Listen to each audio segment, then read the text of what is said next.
지난 2010년입니다. 10년 전인데 미국에 미국 심리학회라는 기관이 있습니다. 심리학자들이 모이고 이제 학자나 의사들이 함께 모여 있는 그런 기관이고 학술 단체이기도 합니다. 거기에서 이제 심리에 관련된 인간의 삶에 대한 문제나 이런 여러 가지 부분들, 정신적인 문제 이런 것들을 이렇게 여러 가지 모양으로 조사하고 연구해서 발표하는 그런 굉장히 중요한 기관이기도 합니다. 거기에서 무엇을 발표했냐면 10년 전에 미국인들이 들었을 때에 스트레스를 느끼게 만드는 5가지 일 내지는 단어입니다. 어떤 것들이라고 생각하십니까? 듣기만 해도 스트레스가 온다는 거예요. 제가 읽어드릴게요. 돈, 일, 경제적 전망, 가족, 관계. 은퇴하신 분들이야 뭐 돈, 일, 경제적인 전망하고 조금 거리가 있으시겠지만 그분들도 어김없이 생각하시게 되는 가족, 관계. 이렇게 한번 생각해 보시면 스트레스가 몰려오십니까? 여기 아직 열심히 일하시는 현역에 계신 분들은 어떠신가요? 처음부터 돈 그럴 때부터 숨이 콱 막히고 이렇게 이 시간에는 돈 좀 잊으려고 그랬는데 예배 시간에는 돈을 왜 이야기하세요? 이렇게 갑자기 부담이 되지 않으세요? 돈, 일, 경제적 전망, 가족, 관계 5가지라고 합니다. 그걸 들으면 그냥 스트레스가 팍팍 몰려오는 거예요. 누가요? 미국에 사는 미국인들이 그렇게 연구 결과를 발표했어요. 저희가 이 5가지 중에 얼마나 많은 부분에 동의하시고 나는 그거 들으면 스트레스 받아요라고 하시는 분이 계시는지 모르겠습니다. 5가지 다 그러신지 아니면 뭐 한두 가지신지 아니면 아무것도 나는 스트레스 받지 않아요 하시는지 모르겠지만 이 5가지가 그렇게 큰 이슈 문제라고 한다면 저희들도 자유롭지 못할 것이다 생각을 한번 해봅니다.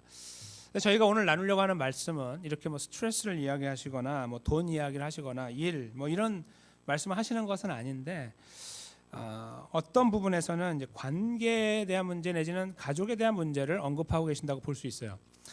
저희가 이제 깊이 살펴보겠지만 동시에 그걸 살펴보다 보면 저희도 모르게 돈, 일, 경제적인 전망까지도 연결된다고 볼 수 있어요.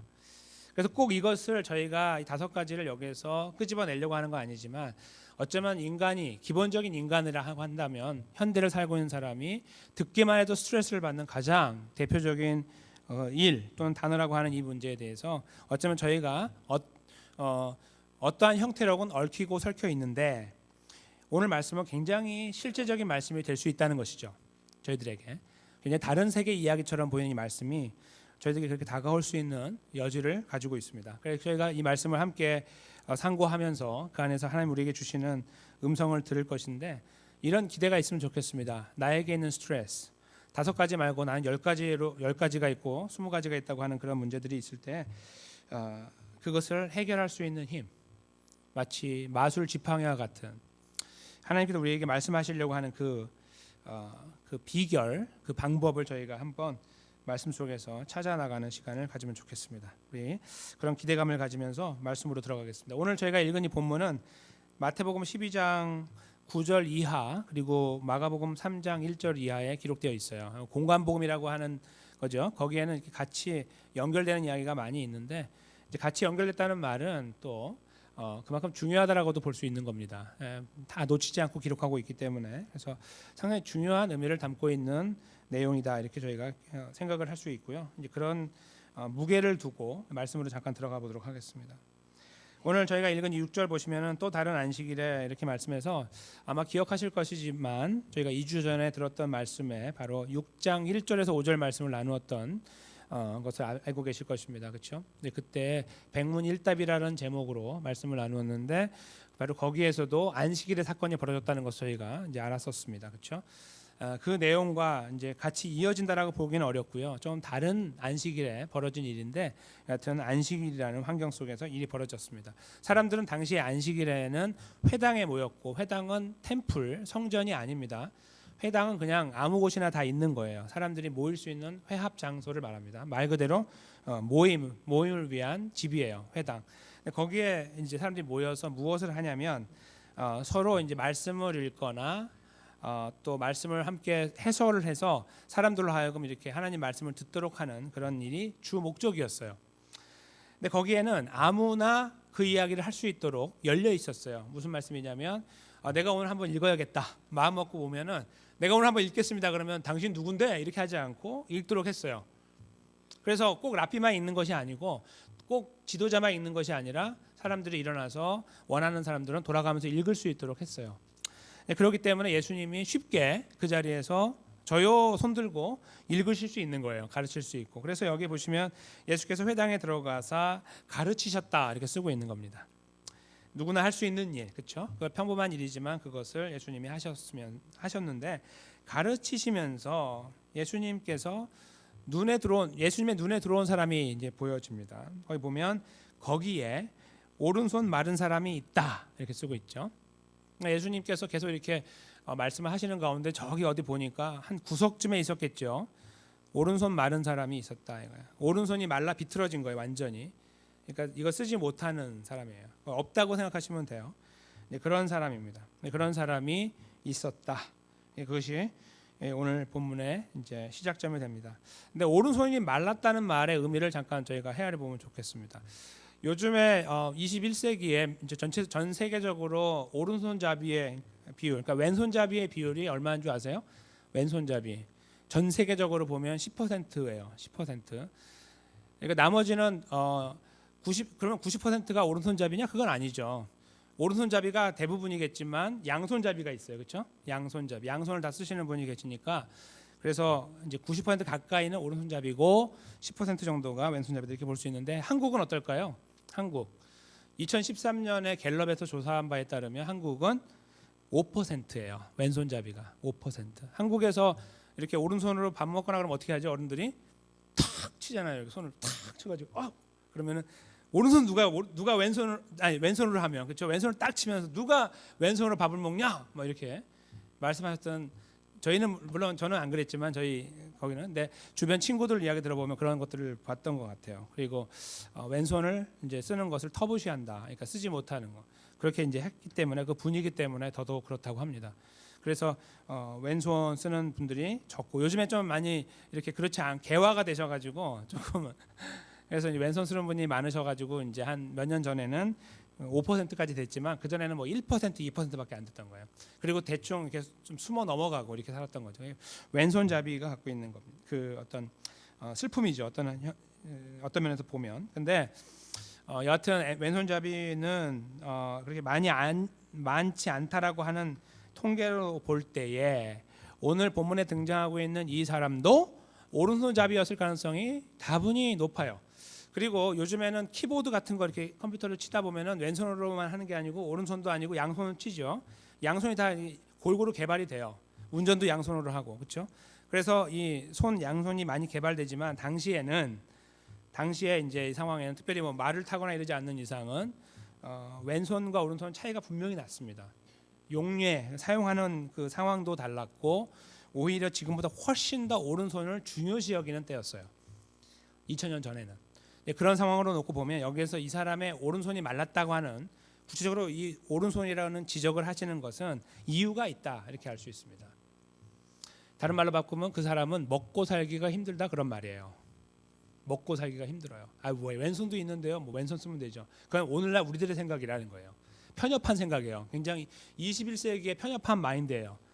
그렇게 생각하시면 안 되고 2000년 전에 그때는 왼손을 쓰면은 오른손을 못 쓰면은 거의 그냥 거지가 된다 이렇게 생각하시면 되는 거예요. 거지가 된다.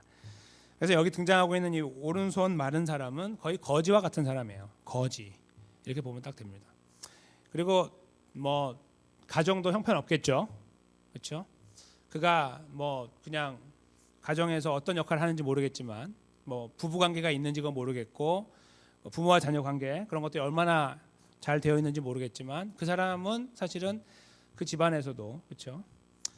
별로인 사람 뭐 이런 것들이 있겠죠. 그러니까 사실은 회당에 모이면은 조금 옷 좀 갖춰 입은 사람 그렇죠. 머리에 좀 뭐가 좀 든 사람, 가방끈 좀 긴 사람 이런 사람들이 저요 손 들고 나올 수 이런 분위기예요. 그냥 물론 그렇지 않아도 할 수 있지만 거기에 이분은요 손이 말라 비틀어졌어요. 일도 못해요. 거지처럼 살아야 돼요. 무슨 말을 할 수 있는 자격이 되겠습니까?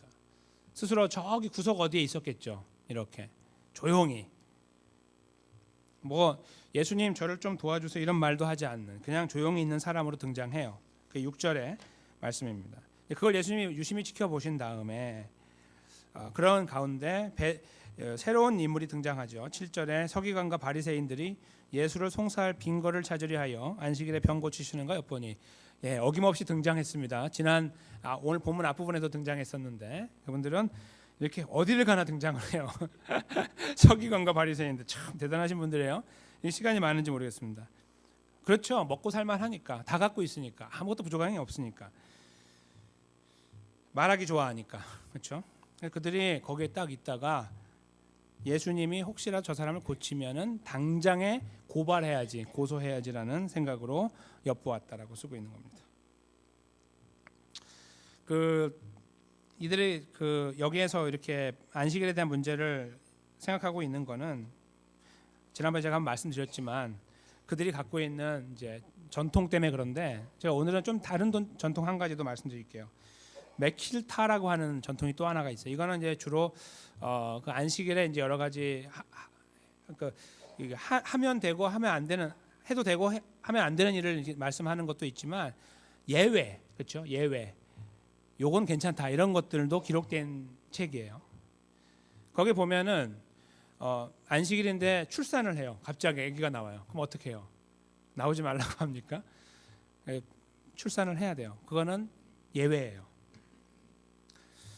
그리고 생명의 문제가 있을 때, 그다음에 집에 도둑이 들었을 때, 아이고 오셨어요? 가져가세요. 이렇게 하지 않고 잡아야 돼요, 도둑을.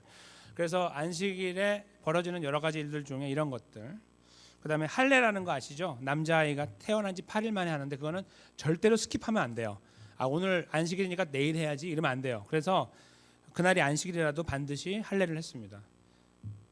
그러니까 도둑을 잡는 것도 굉장한 노동이죠. 할례도 보통 노동이 아니에요. 다 준비하고 해야 되기 때문에. 출산 어떻습니까? 그거는 죽음과 같은 노동이죠. 저는 경험해보지 못한, 남자분들은 잘 모르는, 그러나 거의 죽음과 같은 고통이 동반되는 일, 그런 노동, 생노동을 허락했어요. 그런데 그들이 어떤 눈을 갖고 여기 있습니까? 예수님이 안식일에 저 병자를 고치는지 안 고치는지 보자 이겁니다.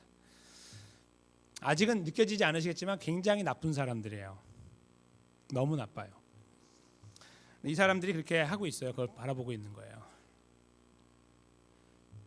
예수님께서 먼저 10절에 보시면은 무리를 둘러보셨다 하는 이 무리는 누구냐면은 거기는 모든 사람이 아니고요. 정확한 원어로 보면 여기 있는 서기관과 바리새인들이에요. 그들만 보고 말씀하십니다.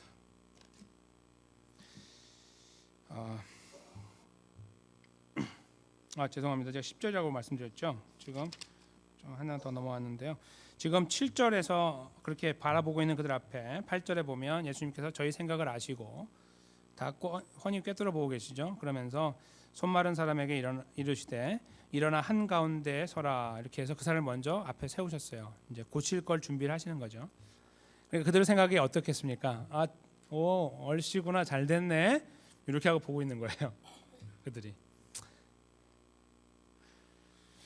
근데 예수님께서 그 다음을 보시면 이제 아시겠지만 저희 여기서 말하는 저희가 바로 아까 말씀드린 그 서기관과 바리새인 저희에게 이르시되 내가 너희에게 하나 묻겠다, 이런 거예요. 근데 여기 세워놓은 다음에 안식일에 선을 행하는 것과 악을 행하는 것, 생명을 구하는 것과 멸하는 것, 어느 것이 옳으냐, 이걸 잘 보셔야 돼요. 이게 어떤 거냐면은 수사학적으로 이제 이야기하는 건데요. 생명을 구하는 것과 생명을 죽이는 것, 요거 두 가지를 비교하시는 거예요. 둘 중에 어떤 것이 옳으냐. 근데 그 밑에다가 똑같은 다른 항목을 넣는 거예요. 이거 평가하는 건데, 생명은 뭐냐면은 그 선을 행하는 것은 생명을 살리는 거고요. 악을 행하는 거는 생명을 죽이는 거다. 이렇게 연결하시는 거예요.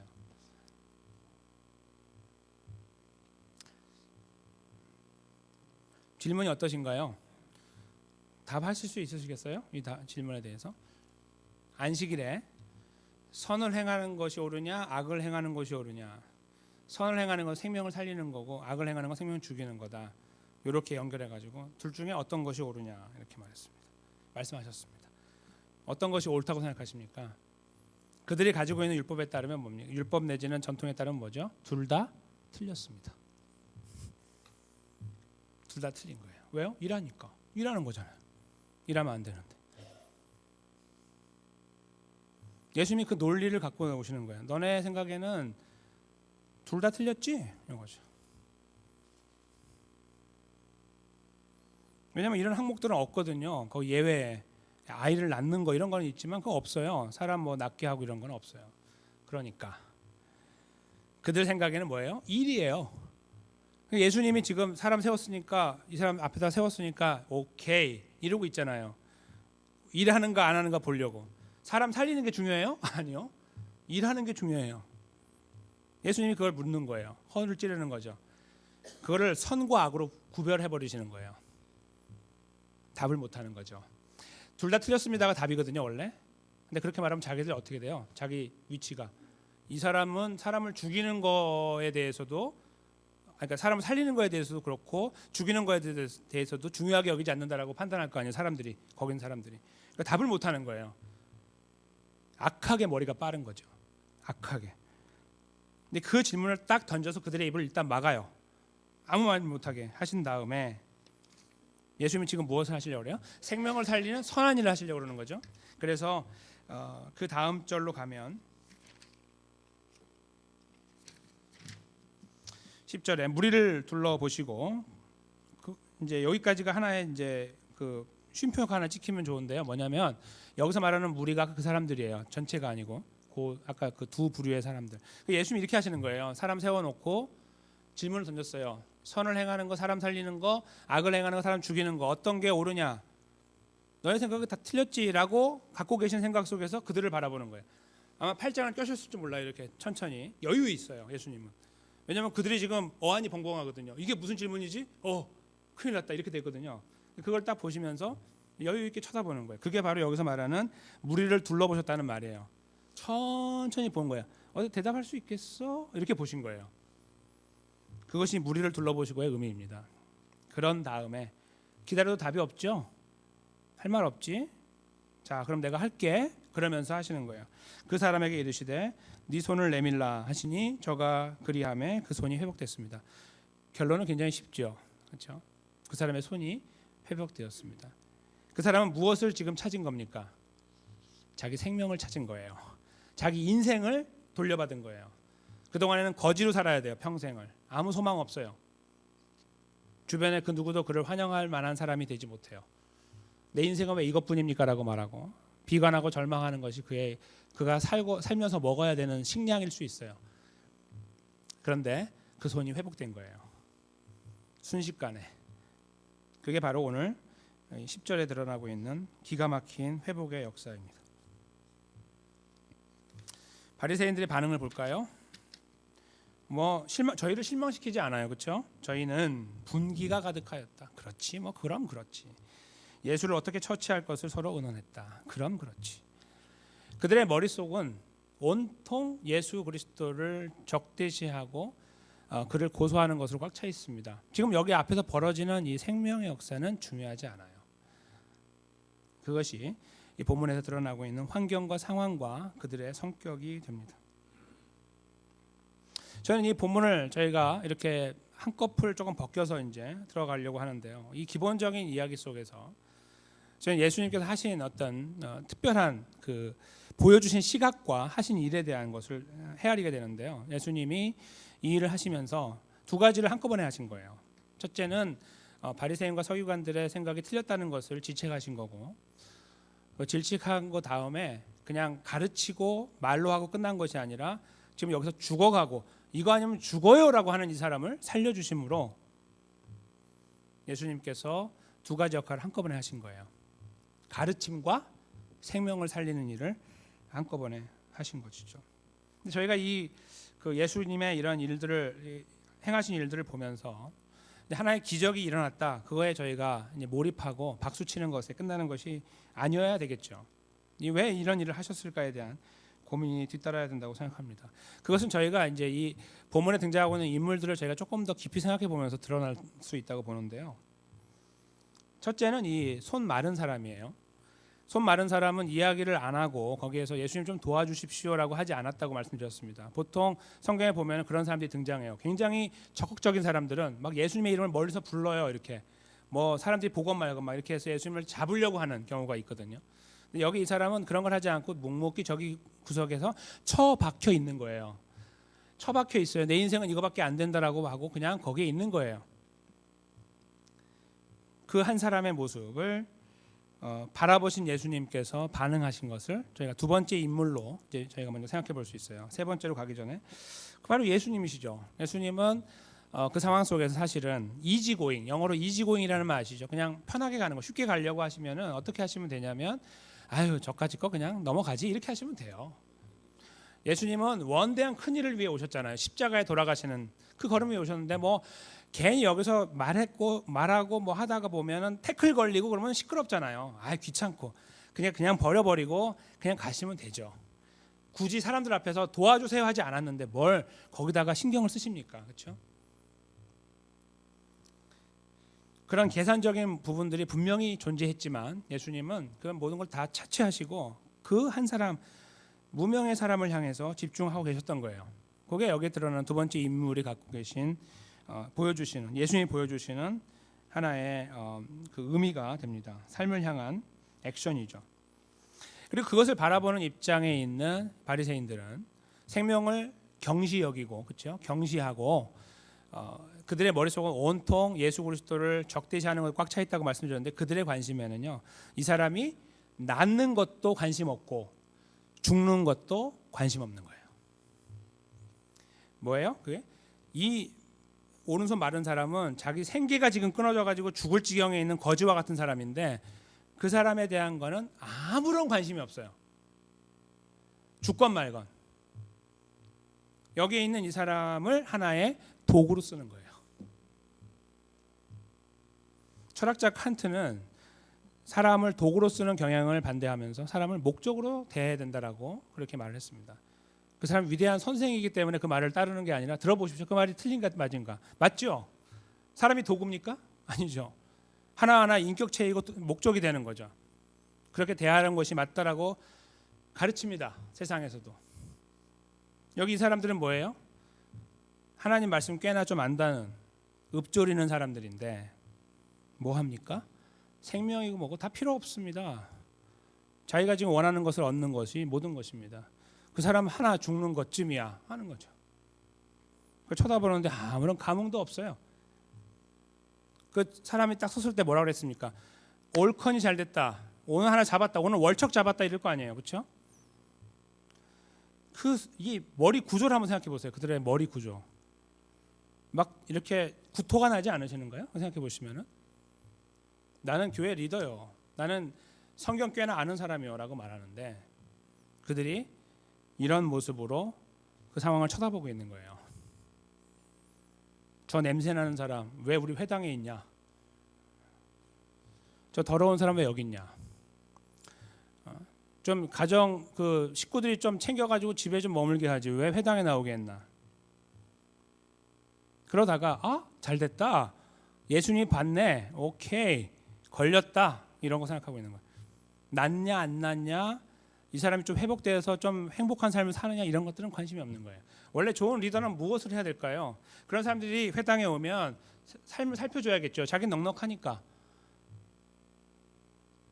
살펴주고 어려운 일이 없는지 돌아봐주고 가뜩이나 당시 로마의 식민지 치하 아닙니까? 그러면 거기에서 서로 다 같이 아파하는 상황에서 리더로서 종교적인 리더로서 그렇게 하는 것이 당연할 것인데 그런 거에 관심이 없는 거예요. 비열한 인간들이죠. 그렇죠? 여기는 그래서 저희가 세 부류를 만나는 거예요. 이렇게 세 부류를 굳이 걸러본다면 힘없는 자, 소망 없는 자, 삶의 의미가 없는 자, 다 가진 것처럼 보이나 속이 텅 비어 있는 굉장히 악한 사람들. 그리고 그런 환경, 섞여 있는 환경 속에서 앞뒤를 재지 않고 달려가시는 구원자 예수 그리스도를 보는 것입니다. 저희가 이렇게 두 번째 그 면을 본 다음에요. 이제 세 번째 면으로 저희가 들어가서 다시 말씀을 살펴볼까요? 여기 드러나고 있는 이 오른손 마른 사람은요. 당연히 그 몸에 이상이 있는 사람이고 소망이 없는 사람은 분명합니다만, 사실 이 사람이 저희에게 말하고 있는 인간의 현 주소가 무엇일까요? 사실 오른손은 삶의 모든 것을 말해요. 그래서 특별히 이스라엘 사람들에게는요, 이 오른손이 큰 의미가 있어요. 그래서 하나님께서 나를 구원할 때 하나님의 오른손으로 구한다, 이런 표현들이 성경에 굉장히 많이 나와요. 하나님께서 왼손으로 나를 도와주십시오라는 말은 없어요. 제가 지난번에 베냐민 말씀드렸죠. 오른손의 아들이에요. 오른손의 아들. 그러니까 내 모든 걸 흘러가게 만드는 내 후손. 그게 베냐민이에요. 영어로 벤자민이라고도 하죠. 오른쪽에 모든 게 있는 거예요. 오른쪽. 그걸 상실한 이 사람에게 예수님이 다가가심은 단순히 먹고 살 문제를 해결하는 것을 초월했다는 것을 알게 돼요. 요즘에 이제 심리학자들이 연구하는 것 중에 이제 몸에 이상이 있거나 몸의 어떤 문제나 이런 것들은 저희가 병으로 이렇게 여기고 이제 치료하려고 하잖아요. 심장에 문제가 있거나 다리에 문제가 있고 이런 것들. 근데 마음의 문제는 예전부터 그랬잖아요. 저는 좀 정신적인 질환을 앓고 있습니다. 그럼 정신병자야 당신? 이렇게 했죠. 근데 그거 하지 말라고 요즘에 피력을 하고 있어요. 아주 목이 터져라. 그게 뭐냐면 몸이 아픈 사람도 환자지만 정신적인 질환도 환자다. 그 사람이 문제가 있고 뭐 귀신이 들려서 그런 게 아니고, 뭐 그런 경우도 있죠. 그러나 대부분의 경우는 그런 게 아니라 여러 가지 그 혈액 순환에 문제가 있거나 어디 뭐 부딪혀가지고 어떤 기억이 상실된 이런 것들이 문제가 되기 때문에 다뤄야 된다고 말을 하거든요. 무슨 말씀이냐면 이 사람의 오른팔이 나아서 인생이 회복됐다는 말의 의미는 그의 심리적인 그의 압박과 그가 갖고 있는 압박, 스트레스 이런 거 있죠. 삶에 대한 스트레스. 그 사람의 머릿속에 돈 이런 거 있었을 거 아니에요. 돈, 경제적인 상황, 그다음에 일, 가족, 관계 이런 거 없었겠어요? 그 사람에게 있죠. 이게 나으면서 어떻게 되는 거예요? 그게 해결되는 거죠. 이게 나오면서 그러니까 육체만 나은 것이 아니라 그 심리적인 회복이 동시에 일어난 거예요. 그런 새로운 인생 가운데 서게 된 거예요. 오른손 마른 사람 말이죠. 어떻게 해요? 예수님을 만나서. 근데 여기에 그 장면을 잘 보세요. 그 사람이 다가간 게 아니고 누가 먼저 왔어요? 예수님이 다가오셨죠. 저희들의 삶에서 바로 떠오르는 하나의 대목이 바로 여기입니다. 그렇죠? 예수님을 찾아가신 분이 계신가요? 어떤 분들은 내가 찾아갔다라고 생각하시는 분도 계시지만 성경은 그렇게 저에게 말씀하고 있지 않아요. 예수님께서 우리에게 찾아오셨다고 말하죠. 찾아오셔서 눈을 열어서 예수님이 오신 것을 알게 하셨다고 말씀하지, 우리가 열심히 노력하고 땅을 파고 노력하고 하니까 예수님이 등장해가지고 우리를 구원하는 그런 일을 했다고 성경은 말씀하고 있지 않아요. 그렇게 본다면 오늘 본문에서 등장하고 있는 이 그림은 정확한 거예요. 뭐가 정확해요? 하나님의 구원의 역사가 이루어지는 과정. 예수 그리스도께서 힘없고 연약하고 의미 없고 삶의 가치가 없는, 의미를 찾지 못해서 거지처럼 살아가야 되는 그 사람을 향하여 인생의 거지인 그에게 오셔서 그의 생명의 문제를 해결하고 그를 구원하여 주셨다는 사실이죠. 그런 입장에서 우리가 예수 그리스도를 만났던 상황들을 떠올려 볼 수 있는 시간을 갖습니다. 다른 말로 바꿔드리면 우리가 굳이 본문 속에서 느낌상 우리의 정서에 맞는 사람을 찾는다면 우리는 오른편 손 마른 사람이라고 생각할 수 있다는 것입니다. 그리고 실제로 그것은 우리 안에 이루어졌고 사실이죠. 우리가 예수 그리스도를 다 만나신 가운데 구원을 얻으셔서 하나님 백성으로서 자리에 서 계시는 거 아니겠습니까? 여기 계셔서 예배하시는 이유도 바로 그 사실 때문에 계시는 거 아닙니까? 근데 그때 우리가 그 기억을 떠올려 보면 예수님이 우리에게 그냥 다가오셨어요. 우리는 혼자 울고 있었는데 다가오셨고, 절망 가운데 있었는데 다가오셨고, 마치 우리 오른손을 잃어버린 것처럼 그렇게 무능한 자리에 있었을 때에도 다가왔습니다. 때로는 저희가 잘 나갈 때도 다가오셨어요. 그렇죠? 인생이 꺾어지지 않고 잘 가고 있는데도 우리가 주님을 만나는 경우도 있습니다. 하나의 방법은 다 다르기 때문이죠. 그러나 중요한 사실은 우리에게 먼저 다가오신 거예요. 로마서 5장 8절 말씀처럼 우리가 아직 죄인 되었을 때에 그리스도께서 우리를 위하여 죽으심으로 하나님의 우리를 향한 사랑을, 자기의 사랑을 확증하셨느니라는 말씀이 그대로 이루어진 거죠. 우리가 아직 아무것도 못할 때에 우리에게 오신 것입니다. 오늘 본문은 그 내용을 우리에게 보여주고 계시는 것이죠. 그런 의미에서 저희 안에 감사가 생깁니다. 이 말씀을 이렇게 이해하는 입장에서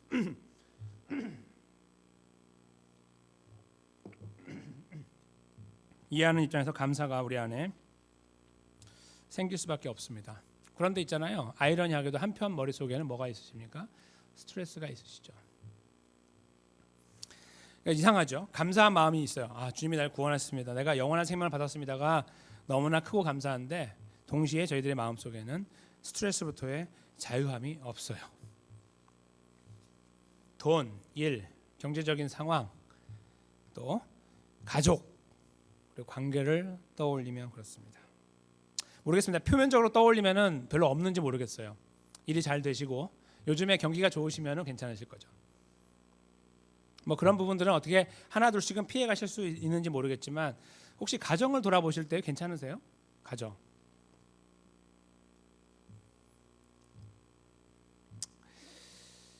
저희가요, 이 가정을 한번 돌아보면서 가정과 관계 쪽에 조금 저희가 무게를 두고 말씀을 이제 마무리하는 입장에서 조금 더 생각해 보면요, 참 중요한 사실이 하나 드러납니다. 스트레스의 근원이라고 볼 수 있고 비껴가기 어려운 문제. 가정을 이렇게 돌아볼 때 이 공동체 그 회당에 있는 사람들이 일종의 가족처럼 같이 지내거든요. 왜냐하면 그 마을 사람들은 다 거기로 와요. 이 마을에서 다른 마을로 안 가고 이 마을 사람은 다 거기로 오게 돼 있어요. 그냥 가족처럼 지내는 거예요. 일종의 가족이거든요. 근데 거기에 리더, 뭐 가장이라고 하거나 아니면 뭐 위에 있는 사람, 뭐 형 오빠쯤 되는 사람이 바로 여기 등장하는 바리새인들과 서기관들인데 그들이 보여주는 게 뭐예요? 너는 왜 여기 있냐? 너는 왜 여기 있냐? 이거죠. 그런 모습이죠. 생명에 대하여, 그렇죠? 중요시 여기지 않으며 그렇게 하는 부분들을 우리가 가질 수가 있습니다. 근데 제가 조금 더 구체적으로 말씀드릴게요. 이거는 이런 부분들로 우리가 생각해 볼 수 있는 것 같아요. 우리 가정 안에 이제 부모와 자녀 관계가 있는데 부모 자녀에도요, 자녀가 부모를 만족하지 못할 때가 많아요. 아버지는 왜 그거밖에 안 돼요? 내 친구 아버지 이런데 학교 가면 창피해요. 뭐 이런 거, 그렇죠? 너는 왜 그거밖에 안 되냐? 남들 자식은 다 잘 되는데 이거죠. 똑같은 거죠. 너무 똑같아요. 너는 왜 팔이 말라 있냐? 바보같이. 그렇죠. 우리 안에서요, 저희도 모르는 사이에 그런 스트레스를 받고 있는지 몰라요. 하나님, 우리 가정은 왜 이거밖에 안 됩니까? 이런 거죠. 내가 미국 와가지고 이거 하려고 왔습니까? 막 이러면서 힘든 거예요. 상황들을 돌아보면 그 모든 것들이 여기 드러나는 거예요. 바로 이 오른편 마른 사람을 바라보고 있는 바리새인들과 서기관의 이 관점이 바로 그거라는 거예요. 너무 싫은 거예요. 표현을 안 할 수 있습니다. 가뜩이나 부부간의 관계도 마찬가지죠. 너 왜 그거밖에 안 되냐? 이런 거죠. 저 집 아내는 이렇다고, 저 집 남편이 이렇다고 하는데 이렇게요. 그런 비교, 저희가 있잖아요. 무슨 뭐 비교하고 뭐 그런 걸 한다 그런 것들이 아니라 한번 잘 생각해 보세요. 이게 굉장히 우리 안에 깊이 박혀 있는 문제예요. 그냥 우리도 모르게 박혀 있다고요. 그래서 굉장히 슬퍼져요. 가끔씩 이런 걸 생각하면 그냥 잘 모르고 바쁘게 살다가 갑자기 한번 떠올려 보면 이렇게 되는 거예요. 제가 죄송합니다. 이렇게 표현하는 것이 맞다고 생각해요. 이렇게 나오는 거예요. 왜 이거밖에 안 되지? 나는 왜 이거밖에 안 되고 내 옆 사람은 왜 이거밖에 안 되고 나는 왜 이렇지? 내 상황은 왜 이렇지? 이거예요. 거기에는 이 정신적인 부분, 육체적인 부분 다 포함되겠죠. 건강의 문제, 사업의 문제, 아까 5가지 말씀드린 그런 것들이 다 포함되는 거예요.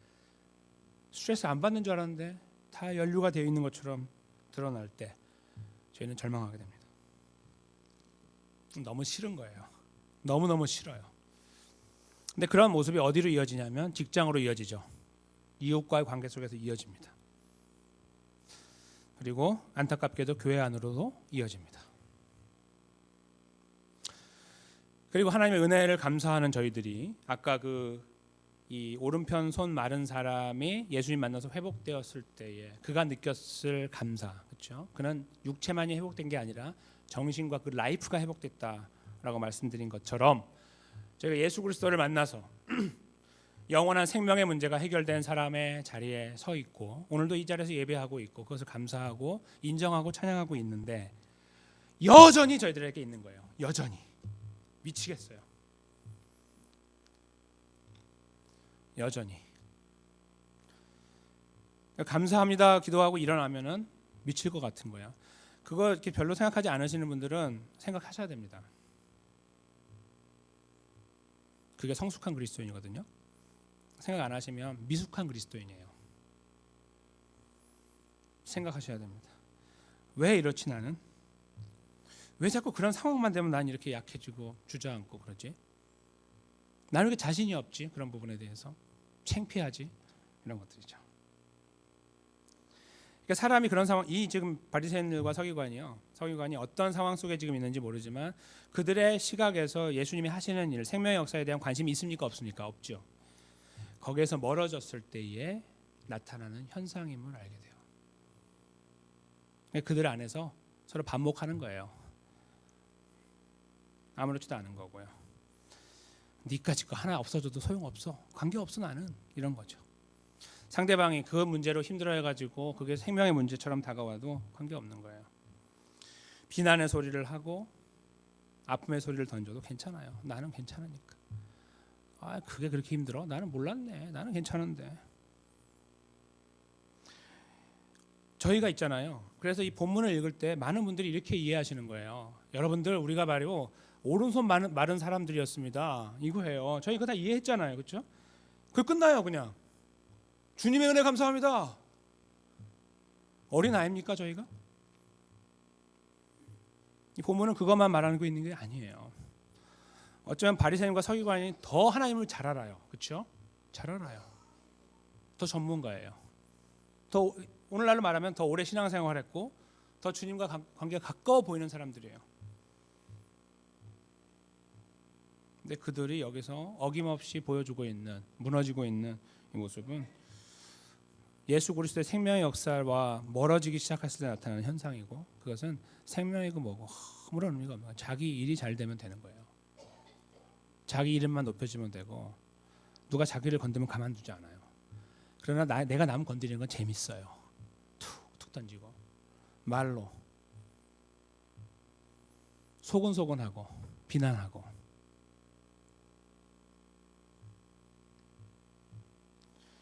우리가 그런 모습이 있는지 없는지를 봐야지 이 말씀을 제대로 이해하는 거죠. 예수님이 다가오신 거 하나만 붙잡고 아멘 한다면 저희는 이 아이러니를 벗어나지 못해요. 내가 왜 이러지를 모르는 거예요. 그냥 그렇게 사는 겁니다.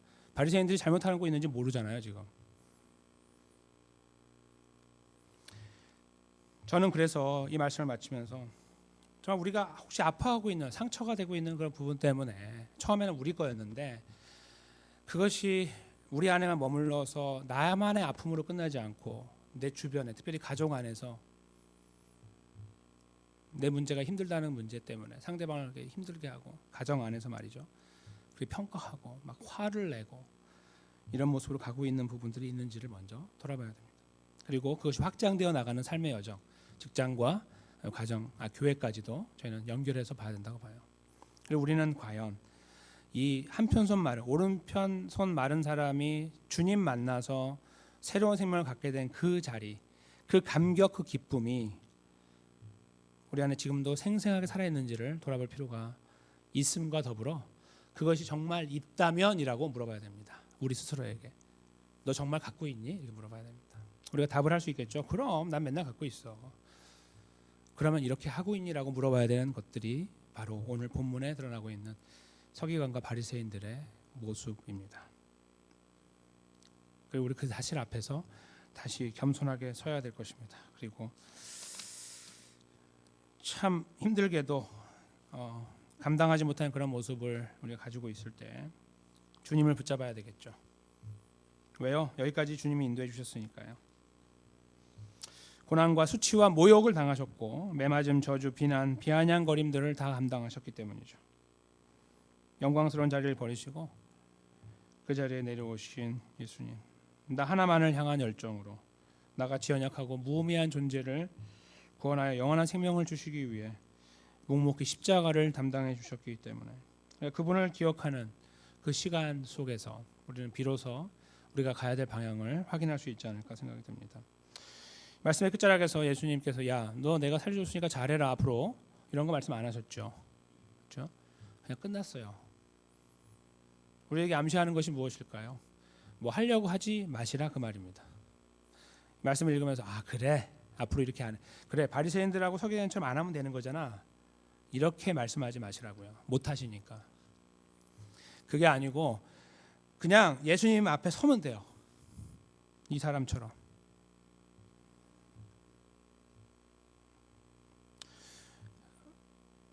지금도 여전히 연약하고 스트레스풀하고 거기에 매몰당해 살아가고 있는 저희들이 그냥 하나님의 자녀라는 이유 때문에